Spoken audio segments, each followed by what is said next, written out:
Mga katrops, welcome back ulit sa aking channel, Sports React PH. At ngayon nga ay pag-uusapan natin ang naging mensahe ni Stephen Curry sa sunod-sunod na pagkatalo ng Golden State Warriors.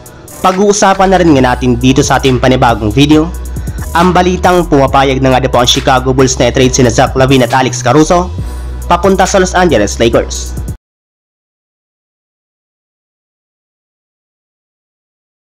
Matapos nga po ang sobrang nakakadismayang pagkatalong muli ng Golden State Warriors sa kanilang game ngayong araw kontra sa Oklahoma City Thunder, ay umabot na nga po sa 6 game ang kanilang losing streak ngayong season at bumagsak na rin naman nga po sa 6 wins at 8 losses ang kanilang record bilang ika-10 pwesto sa standings ng Western Conference.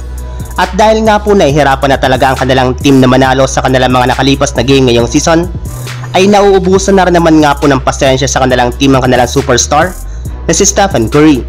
Kaya siya na nga po mismo nagsabi sa harap ng media na kailangan na nga na pong gumawa ang Warriors ng pagbabago sa kanilang lineup at sa kanilang rotation. Alam naman nga po niya na bagamat nagbabago sila ng mga players kada taon, ay paulit-ulit lamang nga po ang ginagamit nilang taktika kada season. Kaya nakakasigurado nga po siya na nababasa na nga po ng kanilang mga kalaban ang kanilang mga ginagawang galaw at play sa loob ng court. Yes, mahirap pa rin naman nga po sa Warriors na mag-expect ng bagong resulta kahit man wala silang binabago sa kanilang mga ginagamit na play. At isa nga po sa mga taktikang dapat nga na pong baguhin ng Warriors ay ang kanilang signature na small rotation. Gayong napapansin nga po niya na hindi na ito gumagana sa kanilang mga nakalipas na laro. Kaya kailangan na nga po nilang sumubok ng bagong estilo upang sa ganon ay makakuha na nga po sila ng panalo. Samantala, punta naman tayo sa ating sunod na pag-uusapan. Sa balitang pumapayag na nga po ang Chicago Bulls na i-trade sina Zach LaVine at Alex Caruso papunta sa Los Angeles Lakers. Bagamat man nga po na ipanalo pa rin ng Chicago Bulls ang kanilang game kontra sa Miami Heat ngayong araw sa isang matindi-tinding comeback, ay desidido pa rin naman nga po ang kanilang team na gumawa ng trade ngayong season.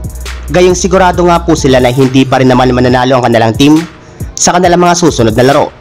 At base nga po sa isang lumabas na balita mula sa isang fan page ng Chicago Bulls, payag na rin naman nga na po sila na may trade ang kanilang mga players na sina Zach LaVine, Alex Caruso at 2 future first round pick papunta sa Los Angeles Lakers.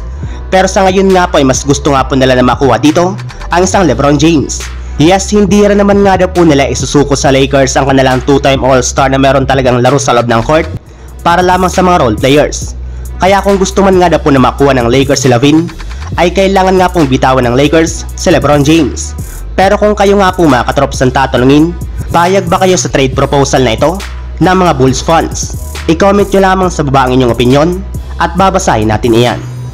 So yun lang mga katrops, ang handog kong story ngayong araw.